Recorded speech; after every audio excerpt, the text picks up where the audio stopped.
बिस्मिल्लाहिर्रहमानिर्रहीम। अस्सलाम वालेकुम dear students. Chapter number 4 electromagnetic induction जो है वो हमने स्टार्ट किया हुआ है और उसमें स्टूडेंट्स हम डिस्कशन अपनी कर रहे हैं ट्रांसफार्मर पे। स्टूडेंट्स ट्रांसफार्मर पे आज हमारा ये सेकंड लेक्चर है और फर्स्ट लेक्चर जो था ट्रांसफार्मर का उसमें हमने ट्रांसफार्मर को डिफ़ाइन किया था और उसका वर्किंग प्रिंसिपल हमने डिस्कस किया था, फैराडे लॉ या म्यूचुअल इंडक्शन। और फिर उसकी कंस्ट्रक्शन पे बात हुई थी कि उसमें हमारे साथ एक आयरन कोर होता है, एक हमारे साथ प्राइमरी कॉइल होती है, एक सेकेंडरी कॉइल होती है। प्राइमरी कॉइल में हम इनपुट देते हैं और सेकेंडरी कॉइल से हम आउटपुट लेते हैं। और एक फार्मूला हमने डिस्कस किया था, Vs divided by Vp is equal to Ns divided by Np, जो आपको यहाँ पे प्रीवियस लेक्चर से सामने नज़र आ रहा है। इसी फार्मूला के मुताबिक और इसी टर्न्स रेशो के मुताबिक हमने ट्रांसफार्मर की 3 कैटेगराइजेशंस की थी, स्टेप अप, स्टेप फॉरवर्ड और स्टेप डाउन। तो स्टूडेंट्स जिस भी ट्रांसफार्मर में प्राइमरी कॉइल्स के टर्न्स जो हैं वो सेकेंडरी कॉइल के टर्न्स से ज़्यादा हो, सेकेंडरी कॉइल के टर्न्स जो हैं वो प्राइमरी कॉइल के टर्न्स से ज़्यादा हो, तो ऐसे ट्रांसफार्मर को हम स्टेप अप ट्रांसफार्मर कहते हैं। जिनमें दोनों आपके साथ टर्न्स सेम हो, ऐसे ट्रांसफार्मर को हम स्टेप फॉरवर्ड ट्रांसफार्मर कहते हैं। और अगर सेकेंडरी कॉइल के टर्न्स आपके साथ प्राइमरी कॉइल से कम है तो ऐसे ट्रांसफार्मर को हम जो है वो स्टेप डाउन ट्रांसफार्मर कहते हैं।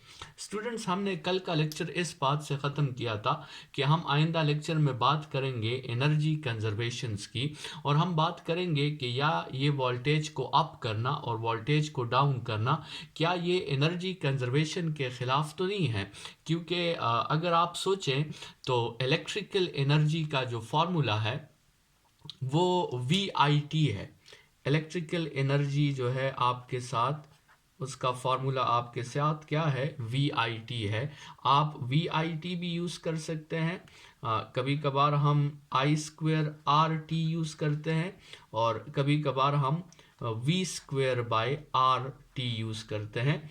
ये तीनों इलेक्ट्रिकल एनर्जीज़ के आपके साथ फार्मूलाज हैं और इन तीनों फार्मूलाज में आप देखें वोल्टेज को चेंज करना, तो अगर आप देखें तो वोल्टेज जो है एनर्जी वोल्टेज पर डिपेंड करती है। तो क्या इस तरह तो नहीं है कि अगर हम वोल्टेज को स्टेप अप कर दें या स्टेप डाउन कर दें तो इससे एनर्जी पे तो फ़र्क नहीं पड़ता? क्या हमारे साथ जो है ये transformer law of conservation of energy को वायलेट तो नहीं करता? तो इस पे हम थोड़ी सी बातें करते हैं आज के लेक्चर में। और आज के लेक्चर में हमारी बातें एनर्जीज पे होंगी और हमारी बातें आज के लेक्चर में जो है वो पावर पे होगी। तो स्टूडेंट्स लेक्चर का आगाज़ करते हैं और लेट्स सपोज आप इस बॉक्स को कंसिडर करें कि ये ट्रांसफार्मर है, ठीक है। इस बॉक्स को हम नाम दे देते हैं ट्रांसफार्मर। हम इस बॉक्स को एक इनपुट देते हैं, ठीक है, और ये बॉक्स हमें एक आउटपुट देता है, ठीक है। स्टूडेंट्स इनपुट जो है हम इसको देते हैं VP प्राइमरी वोल्टेज, आउटपुट ये हमें देता है VS सेकेंडरी वोल्टेज। अगर हम वोल्टेज की बात करें तो इनपुट में हम इसे प्राइमरी वोल्टेज जो है वो देते हैं और सेकेंडरी में ये आउटपुट में ये हमें सेकेंडरी वोल्टेज देता है, ठीक है। अगर हम करंट की बात करें, फ़र्ज़ करें, तो इनपुट में हम इसे प्राइमरी करंट देते हैं और आउटपुट में ये हमें सेकेंडरी करंट देता है, ठीक है। इसी तरह अगर लेट्स सपोज जो है हम पावर की बात कर लें तो हम इनपुट में पावर इन देते हैं, ये हमें आउटपुट में लेट्स सपोज पावर आउट देता है। और इलेक्ट्रिकल पावर के फार्मूला का तो स्टूडेंट्स आपको पता है, इलेक्ट्रिकल पावर का फार्मूला है VI। तो मतलब इनपुट पावर आपके साथ होगा IP VP और आउटपुट पावर आपके साथ होगा IS वी एस। ठीक है, तो अगर हम पावर की बात करें तो हम इनपुट में भी पावर दे रहे हैं, आउटपुट में भी हमारे साथ पावर आ रहा है। इसी तरह अगर हम एनर्जी की बात करें तो हम इस ट्रांसफार्मर को इनपुट में भी एनर्जी दे रहे हैं और ये हमें आउटपुट में भी एनर्जी दे रहा है। अभी इनपुट की जो एनर्जी है वो इसी पावर को हम टाइम के साथ मल्टीप्लाई कर देते हैं, आई P V P into T, और यहाँ पे आपके साथ आ जाएगी आई S V S into T. ठीक है, तो ये हमने अपने लिए एक जो है डायग्राम सा ड्रा कर लिया ट्रांसफार्मर का, जिसमें इनपुट डेटा भी हमारे साथ मौजूद है और आउटपुट डेटा भी हमारे साथ मौजूद है। अभी स्टूडेंट्स, एक आइडियल ट्रांसफार्मर हम किसे कहेंगे? अगर हम एक आइडियल ट्रांसफार्मर डिफाइन करें, आइडियल ट्रांसफार्मर, तो आइडियल जो है आपने बारहा इस वर्ड को यूज़ किया है आइडियल को, और आइडियल हम उस सिस्टम को हम आइडियल कहते हैं जिसमें लॉसेस नहीं होती। एक ऐसा सिस्टम जिसमें आपके साथ लॉसेस जो है वो आपके साथ ज़ीरो हो, एक ऐसा सिस्टम जिसकी इफ़िशेंसी आपके साथ हमेशा 1 हो, या जिसकी इफ़िशेंसी हमेशा 100% हो, या एक ऐसा सिस्टम जिसकी इनपुट एनर्जी हमेशा जो है आपके साथ इक्वल हो यूज़फुल आउटपुट एनर्जी की। तो ऐसे सिस्टम को हम आइडियल सिस्टम कहते हैं। और अगर ट्रांसफार्मर में भी आपके साथ इनपुट एनर्जी और आउटपुट एनर्जी इक्वल है तो ऐसे ट्रांसफार्मर को हम आइडियल ट्रांसफार्मर कहेंगे। स्टूडेंट्स, फार्मूलाज तो ऑलरेडी हमने लिख दिए हैं, हम इसमें पुटिंग कर लेते हैं। इनपुट एनर्जी की जगह हम I P V P into T is equal to, output energy की जगह I S V S into T. Students, ये दोनों आपके साथ कैंसलेशन हो गए और आपके साथ फॉर्मूला आ गया I P V P is equal to I S V S. ये स्टूडेंट्स बहुत इंपॉर्टेंट फार्मूला हमारे साथ आया है, और ये इस सेंस में इंपॉर्टेंट फार्मूला है कि ये फार्मूला हमें बताएगा कि क्या ट्रांसफार्मर जो है ये स्टेप अप और स्टेप डाउन जो कर रहा है, क्या ये transformer law of conservation of energy को वायलेट तो नहीं कर रहा। तो स्टूडेंट्स, पहले तो ज़रा इस स्टेटमेंट को आप समझें। इस स्टेटमेंट को आप इस तरह समझे स्टूडेंट्स कि करंट जो है वो चेंज हो सकता है, वोल्टेज जो है वो चेंज हो सकता है, लेकिन दोनों का प्रोडक्ट जो है वो हमेशा सेम होगा। प्रोडक्ट जो है, अगर आप प्राइमरी कॉइल में दोनों का प्रोडक्ट फाइंड करें, अगर आप सेकेंडरी कॉइल में दोनों का प्रोडक्ट फाइंड करें, तो प्रोडक्ट दोनों का सेम होगा। इंडिविजुअल वैल्यूज़ में आपके साथ चेंजेस आ सकती हैं, लेकिन प्रोडक्ट जो है वो दोनों का सेम होगा। मतलब आप इसको इस तरह कंसिडर करें कि 4 मल्टीप्लाई बाई 4 से भी 16 आता है, 2 मल्टीप्लाई बाई 8 से भी 16 आता है, 1 मल्टीप्लाई बाई 16 से भी 16 आता है। तो प्रोडक्ट आपके साथ सेम होना चाहिए। इंडिविजुअल वैल्यूज जो है वो चेंज हो सकती है, लेकिन प्रोडक्ट आपके साथ हमेशा सेम आना चाहिए। तो स्टूडेंट्स, अगर हम लेट सपोज इस प्राइमरी सबस्क्रिप्ट को 1 कह दें और सेकेंडरी सबस्क्रिप्ट को 2 कह दें, तो आप ये फॉर्मूला अपने लिए इस तरह भी लिख सकते हैं कि I1V1 is equal to I2V2। और जनरली स्टूडेंट्स, आप ये फॉर्मूला अपने लिए इस तरह लिख सकते हैं कि I into V is always constant. Individual values may change, but the product of current and voltage should always be constant at any stage of a transformer, but that transformer should be an ideal transformer. Students, अगर इसी equation को हम थोड़ा सा solve कर लें तो हम लिख सकते हैं कि voltage is equal to constant divided by I, और इस कांस्टेंट को अगर हम रिमूव कर दें प्रोपोर्शनैलिटी से तो आपके साथ आ जाता है कि voltage is inversely proportional to current. Students, ये एक बहुत इम्पॉर्टेंट रिलेशन आया है हमारे साथ कि वोल्टेज और करंट में क्या है, वोल्टेज और करंट में आपके साथ इनवर्स रिलेशन है। स्टूडेंट्स, इसके मुताबिक अभी हम दो बहुत इंपॉर्टेंट डिस्कशंस करने वाले हैं इस फॉर्मूला के मुताबिक। कंसिडर करें स्टूडेंट्स के आपके साथ एक आइडियल ट्रांसफार्मर है। हम इसको ड्रॉ कर लेते हैं। आपके साथ ये एक आइडियल ट्रांसफार्मर है, ठीक है। और इसमें यहाँ पे आपके साथ प्राइमरी कॉइल्स हैं। प्राइमरी कॉइल्स जो हैं वो आपके साथ लेट्स सपोज है 10, और यहाँ पे आपके साथ है सेकेंडरी कॉइल के टर्न्स, और सेकेंडरी कॉइल के टर्न्स आपके साथ है 20। स्टूडेंट्स यहाँ पे जो हमने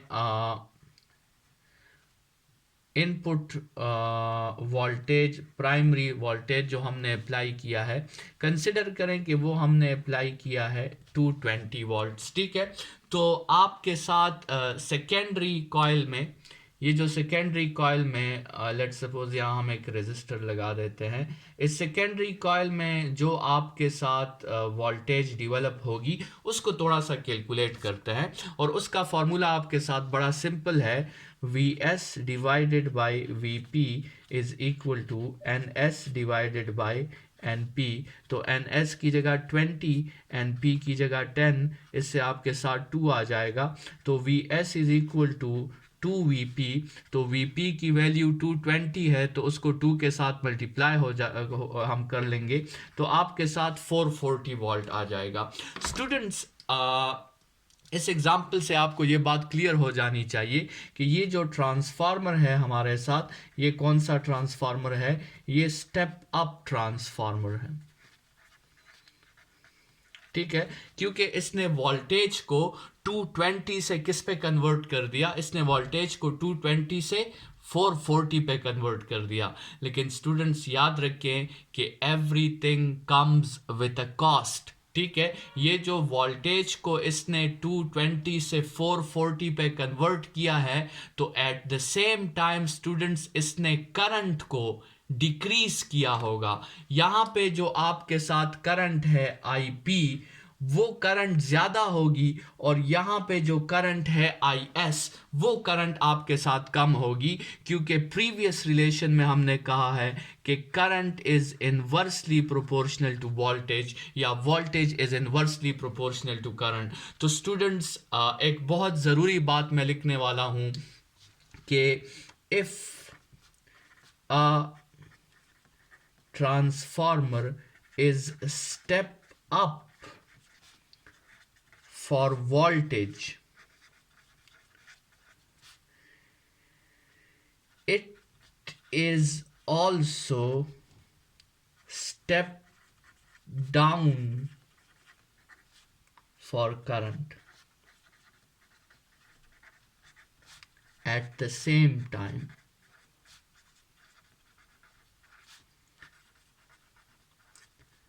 स्टूडेंट्स, एक ट्रांसफार्मर आपके साथ एनर्जी को या पावर को बढ़ाता और कम करता नहीं है।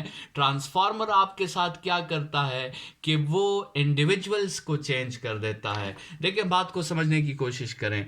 एनर्जी का फॉर्मूला आपके साथ है VIT, लेकिन लेट्स सपोज या पावर का फॉर्मूला आप लिख लें। पावर का फॉर्मूला आपके साथ है IV। स्टूडेंट्स, ट्रांसफार्मर क्या करता है? लेट्स सपोज इंडिविजुअल वैल्यूज वो फिलहाल क्या है? 4 मल्टीप्लाई बाय 4 है। लेट्स सपोज आप कंसिडर कर लें कि इस VP की वैल्यू भी 4 है और IP की वैल्यू भी 4 है। तो फिलहाल जो है इनकी वैल्यूज क्या है? 4 मल्टीप्लाई बाय 4, और पावर कितना डेवलप हो रहा है? 16 डेवलप हो रहा है। स्टूडेंट्स, ट्रांसफार्मर करता क्या है? ट्रांसफार्मर इस 4 को, जो V की वैल्यू है, इस 4 को वो 4 से लेट्स सपोज 8 पे कन्वर्ट कर देता है।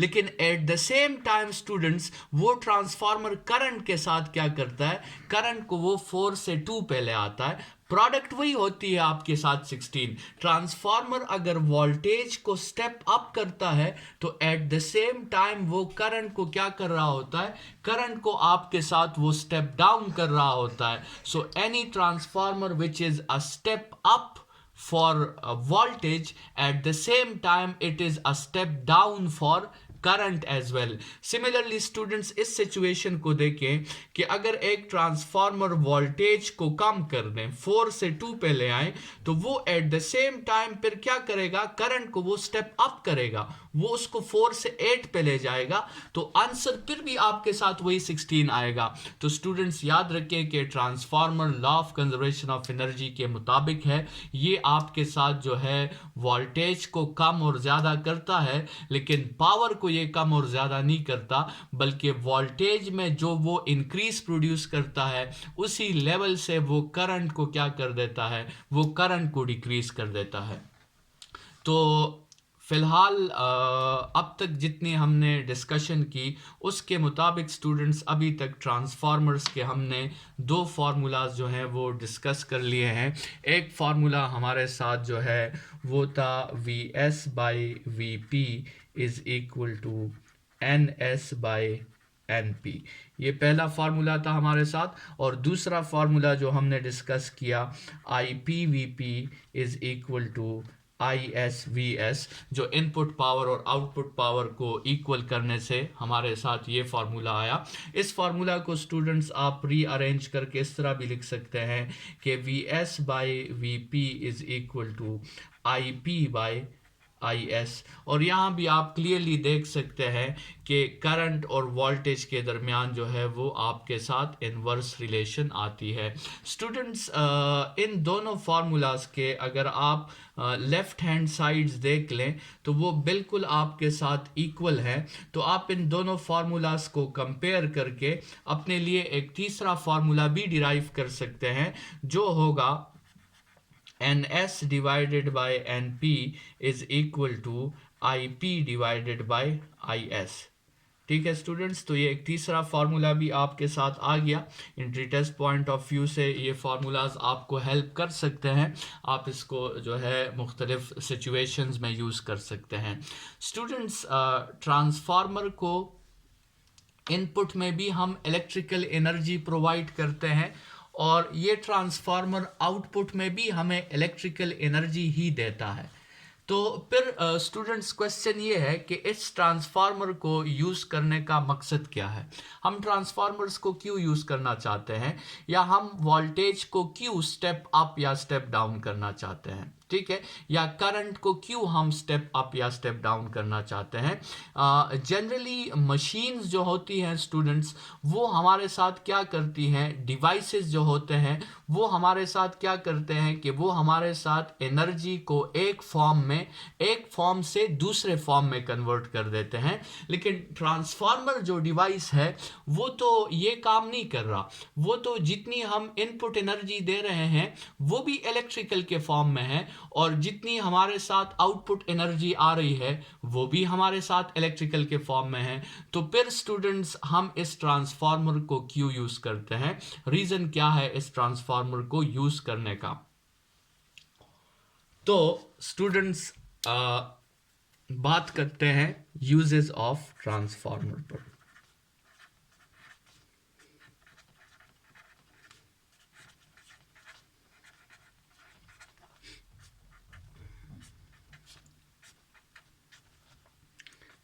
अच्छा, मैं कुछ एग्जांपल्स आपके साथ शेयर कर लेता हूं। वैसे तो ट्रांसफार्मर्स के आपके साथ जो है वो बहुत ज़्यादा यूजेस आ सकते हैं, लेकिन कुछ एग्जांपल्स मैं आपके साथ शेयर कर देता हूं।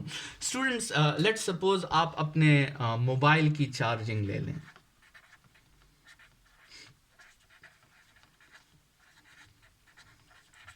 आपके मोबाइल में जो है स्टूडेंट्स जो बैटरीज लगी हुई हैं, डीसी बैटरीज जो आपके मोबाइल में लगी हुई हैं, वो ज़्यादा से ज़्यादा 5 वोल्ट से लेकर 12 वोल्ट तक उनकी वोल्टेज रिक्वायरमेंट होती है। ठीक है, ये वोल्टेज उन्हें प्रोवाइड होगा तो वो चार्ज होगी। अगर आप इससे ज़्यादा वोल्टेज प्रोवाइड करोगे स्टूडेंट्स, तो वो आपके साथ क्या हो जाएगी, वो बैटरी आपके साथ जो है शॉर्ट हो जाएगी, वो बैटरी जल जाएगी। अभी मसला ये है कि आपको वापडा हाउस से इलेक्ट्रिसिटी से जो आपको वोल्टेज मिल रही है वो आपको 220 वोल्ट मिल रही है, ठीक है। लेकिन आपका डिवाइस किस पे काम कर रहा है? आपका डिवाइस 5 वोल्ट से लेकर 10 वोल्ट तक काम कर रहा है, ठीक है। तो आपको क्या करना होगा, आपने अपने इस वोल्टेज को 220 वोल्ट से कन्वर्ट करना होगा उसी लेवल पर जिस पे आपका डिवाइस काम कर रहा है। तो स्टूडेंट्स, यहाँ पे आपको ज़रूरी बात है, आपको एक स्टेप डाउन ट्रांसफार्मर लगाना होगा, ठीक है।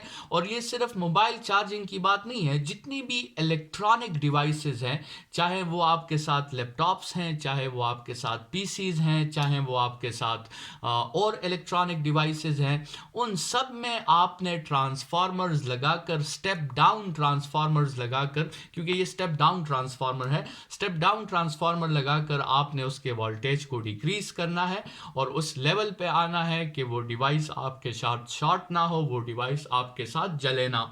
स्टूडेंट्स, इसके अलावा जो है और भी बहुत से ख़ास तौर पे जापानीज़ इलेक्ट्रॉनिक्स जो होते हैं या जापानीज़ इलेक्ट्रिकल डिवाइसेस जो होते हैं, वो अक्सर औकात 220 वोल्ट पे काम नहीं करते, वो 110 वोल्ट पे काम करते हैं। तो अगर आप ऐसे डिवाइसेस को पाकिस्तान में यूज़ करोगे तो आपने उनके साथ भी जो है वो स्टेप डाउन ट्रांसफार्मर्स लगाने हैं और उन 220 को आपने 110 वोल्ट पे कन्वर्ट करना है। स्टूडेंट्स, ये तो हमारे डेली अप्लाइंसेस हैं, मुख्तलिफ अप्लाइंसेस हैं जो मुख्तलिफ रेंजेस ऑफ वोल्टेजेस पे काम करते हैं और उन रेंजेस ऑफ वोल्टेजेस तक अपना वोल्टेज पहुंचाने के लिए आप ट्रांसफार्मर का हेल्प लेते हो, आप स्टेप अप या स्टेप डाउन ट्रांसफार्मर जो है वो यूज़ करते हो।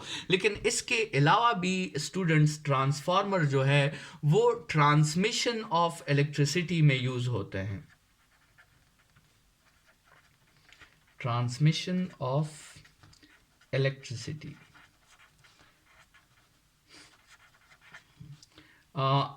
वापडा हाउस से, डैम से, तरबेला डैम से, मंगला डैम से जो हम तक बिजली पहुंचती है स्टूडेंट्स, वो with the help of transformer पहुंचती है। और वो जो है थोड़ा सा आइडिया मैं आपको देना चाहता हूँ। लेट्स सपोज ये आपके साथ जो है वापडा हाउस है, ठीक है। इस वापडा हाउस के साथ कनेक्ट होता है एक ट्रांसफार्मर, इसके साथ क्या कनेक्ट होता है, एक ट्रांसफार्मर। और ये ट्रांसफार्मर जो होता है स्टूडेंट्स, ये स्टेप अप ट्रांसफार्मर होता है। और ये ट्रांसफार्मर क्या करता है, इसको वापडा हाउस से इनपुट में 220 वोल्ट मिल रही होती है, ये उस 220 वोल्ट को स्टेप अप करके 11,000 वोल्ट पे कन्वर्ट कर देता है, ठीक है। मतलब ये उसे स्टेप अप करके 220 वोल्ट को किस में कन्वर्ट कर देता है, 11,000 वोल्ट में कन्वर्ट कर देता है। स्टूडेंट्स, ये 11,000 वोल्ट जो है ये ट्रांसमिशन लाइंस के ज़रिए हमारे घरों के साथ जो ट्रांसफार्मर लगे होते हैं उनको ये 11,000 वोल्ट पहुंचता है। ये जो हमारे घरों के साथ जो ट्रांसफार्मर्स लगे हुए हैं ये स्टेप डाउन ट्रांसफार्मर्स हैं, ये बिल्कुल इस स्टेप अप ट्रांसफार्मर का रिवर्स प्रोसेस करते हैं। ये इस 11,000 वोल्ट को दोबारा कन्वर्ट कर देते हैं 220 वोल्ट में। और ये 220 वोल्ट स्टूडेंट्स पर जो है स्ट्रीट में जो मुख्तलिफ घर हैं उन सबको ये 220 वोल्ट जो है वो मुहैया हो जाता है। अब क्वेश्चन ये है कि इस 220 वोल्ट को हमने डायरेक्टली ट्रांसमिट क्यों नहीं किया, दरमियान में ये स्टेप अप ट्रांसफार्मर और स्टेप डाउन ट्रांसफार्मर हमने क्यों लगाए? तो स्टूडेंट्स, इसका आंसर जो है वो आपके साथ छुपा हुआ है हीट लॉसेस में।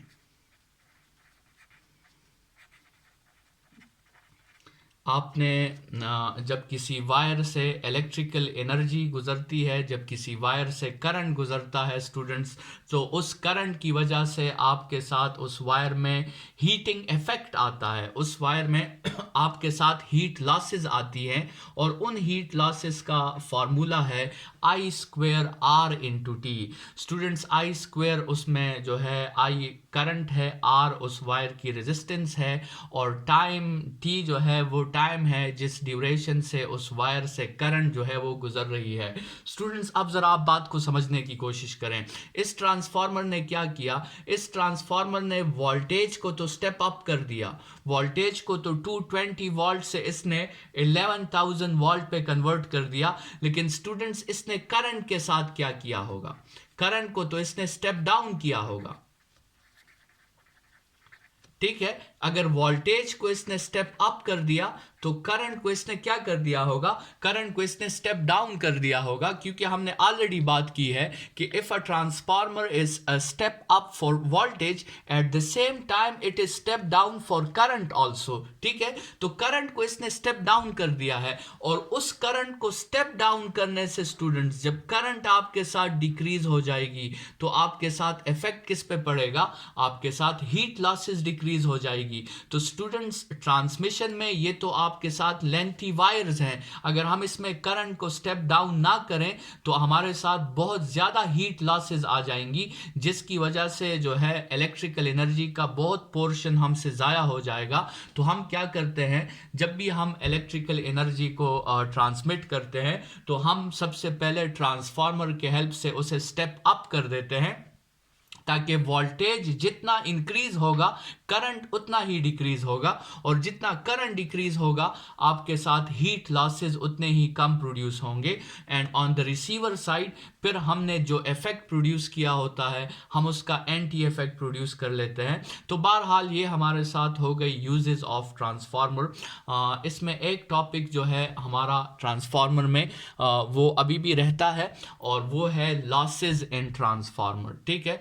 और उसमें हम बात करेंगे कि ट्रांसफार्मर में किस किस्म के लॉसेस आ सकते हैं। ट्रांसफार्मर में जो आयरन कोर हमने यूज़ किया है उसके फ़ायदे भी हैं, लेकिन उसके नुकसानात भी हैं, ठीक है। और उन नुकसानात को, जिस तरह कल के लेक्चर में हमने बात की थी कि फ़ायदों को हम मैक्सिमाइज करने की कोशिश करते हैं और नुकसानात को हम मिनिमाइज करने की कोशिश करते हैं, तो हमने जो जो नुकसानात हैं हमने कोशिश की है कि ट्रांसफार्मर में कंस्ट्रक्शन में और उनके मटेरियल के यूज़ में हमने तमाम तर कोशिश की है कि हम उस नुकसानात को जो है और उन लॉसेस को डिक्रीज़ रखने की कोशिश करें, उसको कम रखने की कोशिश करें।